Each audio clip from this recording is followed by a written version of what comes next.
മുഖ്യമന്ത്രി പിണറായി വിജയൻ മാധ്യമങ്ങളോട് വീണ്ടും ദുർമുഖം കാണിച്ചിരിക്കുന്നു.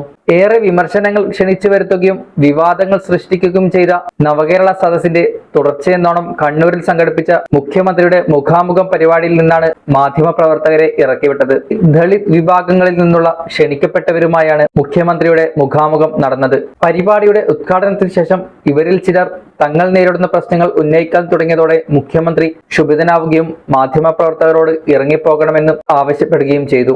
ക്ഷണിക്കപ്പെടാത്ത മാധ്യമപ്രവർത്തകർ പുറത്തു പോകണമെന്ന് പരിപാടിയുടെ അവതാരകൻ മൈക്കിലൂടെ പറഞ്ഞപ്പോൾ മുഖ്യമന്ത്രി ഇടപെട്ട് എല്ലാവരും പുറത്തു പോകണമെന്ന് കൽപ്പിക്കുകയായിരുന്നു. ഇങ്ങനെ ചെയ്യുന്നത് ശരിയല്ലെന്നും മുഖാമുഖത്തിൽ പങ്കെടുക്കുന്ന ദളിത് വിഭാഗങ്ങൾ നേരിടുന്ന പ്രശ്നങ്ങൾ എന്തൊക്കെയാണെന്നും അവരുടെ ആവശ്യങ്ങൾ ജനങ്ങൾ അറിയണമെങ്കിൽ മാധ്യമപ്രവർത്തകർ വേണമെന്നും പത്മശ്രീ ചെറുവയൽ രാമൻ പറഞ്ഞത് മുഖ്യമന്ത്രിക്ക് ഇഷ്ടപ്പെട്ടില്ല.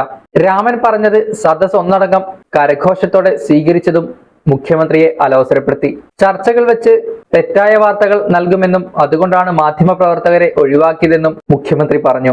ഇടതുമുന്നണി അധികാരമേറ്റ് അധികം കഴിയുന്നത് മുമ്പ് തന്നെ 2017 തിരുവനന്തപുരത്ത് രാഷ്ട്രീയ സംഘർഷങ്ങളെക്കുറിച്ച് ചർച്ച നടക്കുന്ന ഹാളിൽ നിന്ന് മുഖ്യമന്ത്രി മാധ്യമങ്ങളെ ഇറക്കിവിട്ടിരുന്നു. അന്നും മാധ്യമപ്രവർത്തകരെ ക്ഷണിച്ചു വരുത്തിയ ശേഷമാണ് പുറത്താക്കിയത്. ഹാളിലേക്ക് എത്തിയ മുഖ്യമന്ത്രി മാധ്യമപ്രവർത്തകരെ കണ്ട് ക്ഷുഭിതനാവുകയും കടക്ക് പുറത്ത് എന്ന് ആക്രോശിക്കുകയുമായിരുന്നു. ഇവരെ ക്ഷണിച്ചു വരുത്തിയതാണെന്ന് CPM സംസ്ഥാന സെക്രട്ടറിയായിരുന്ന കോടിയേരി ബാലകൃഷ്ണൻ പറയാൻ ശ്രമിച്ചെങ്കിലും മുഖ്യമന്ത്രി അതിന് വഴങ്ങിയില്ല. മാധ്യമപ്രവർത്തകരെ ഓരോരുത്തരായി ആട്ടി പുറത്താക്കുകയായിരുന്നു. ഈ സംഭവത്തിന്റെ പേരിൽ പൊതുസമൂഹത്തിൽ നിന്ന് വലിയ വിമർശനമുണ്ടായെങ്കിലും ഖേദം പ്രകടിപ്പിക്കാനോ ശൈലി മാറ്റാനോ മുഖ്യമന്ത്രി തയ്യാറായില്ല. പിന്നീട് പല പ്രാവശ്യം മാധ്യമപ്രവർത്തകരോട് മുഖ്യമന്ത്രി അപമര്യാദയായി പെരുമാറുകയുണ്ടായി. ഈ നയം തന്നെ CPM-ഉം പിന്തുടർന്നു.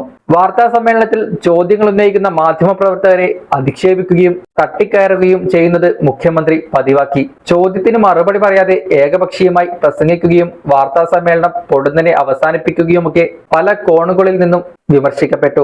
സർക്കാരിനെതിരായ വാർത്തകൾ നൽകുന്ന മാധ്യമ സ്ഥാപനങ്ങളുടെ ഓഫീസുകൾ കയ്യേറുന്ന സംഭവം വരെ ഉണ്ടായി. മുഖ്യമന്ത്രിയുടെയും മറ്റും അറിവോടെയാണ് ഇത് നടക്കുന്നതെന്നും വിമർശനമുയർന്നു.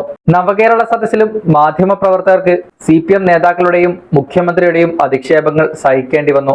മുഖാമുഖം പരിപാടിയിൽ ആളെ കൂട്ടാൻ ഉദ്യോഗസ്ഥർ പാടുപെടുകയാണെന്ന് ചില പത്രങ്ങളിൽ വാർത്ത വന്നത് മുഖ്യമന്ത്രിയെ ക്ഷോഭിപ്പിച്ചിരുന്നു. ഇതിനു പിന്നാലെയാണ് മാധ്യമങ്ങളെ പരിപാടിയിൽ നിന്ന് ഇറക്കിവിട്ടത്. ഭൂമിക്ക് പട്ടയം നൽകാത്തതും ഉദ്യോഗസ്ഥർ ജാതി സർട്ടിഫിക്കറ്റ് നൽകാത്തതും വന്യജീവി പ്രശ്നത്തിന് പരിഹാരമുണ്ടാവാത്തതും ആംബുലൻസ് സൗകര്യം ലഭിക്കാത്തതുമൊക്കെ ചർച്ചയുടെ തുടക്കത്തിൽ ചിലർ ഉന്നയിക്കുകയുണ്ടായി. ഇതാണ് മുഖ്യമന്ത്രിയെ ചൊടിപ്പിച്ചത്. ഈ വിഷയത്തിൽ കൂടുതൽ ചർച്ചയുണ്ടായാൽ ഇടതു ഭരണത്തിന്റെ ജനവിരുദ്ധ മുഖം തെളിയുമെന്നും മുഖ്യമന്ത്രിയുടെ കഴിവുകേട് പുറത്താകുമെന്നും കരുതിയാണ് മാധ്യമപ്രവർത്തകരെ ഇറക്കിവിട്ടത്. സർക്കാരിന്റെ തിന്മകളെ ന്യായീകരിക്കുന്ന CPM പത്രമായ ദേശാഭിമാനിക്ക് മാത്രം വിലക്ക് ബാധകമല്ല. മാധ്യമ സ്വാതന്ത്ര്യം അംഗീകരിക്കാത്ത നടപടിയാണ് മുഖ്യമന്ത്രിയുടെ ഭാഗത്തു നിന്ന് ഉണ്ടായിരിക്കുന്നത്. മാധ്യമപ്രവർത്തകരോ അവരുടെ സംഘടനയോ സംഭവത്തിൽ പ്രതിഷേധിച്ചു കണ്ടില്ല. ഇതിനൊക്കെയുള്ള അവകാശം CPM നേതാക്കൾക്കും മുഖ്യമന്ത്രിക്കുമുണ്ടെന്ന മട്ടിലാണ് പലരും പെരുമാറിയത്.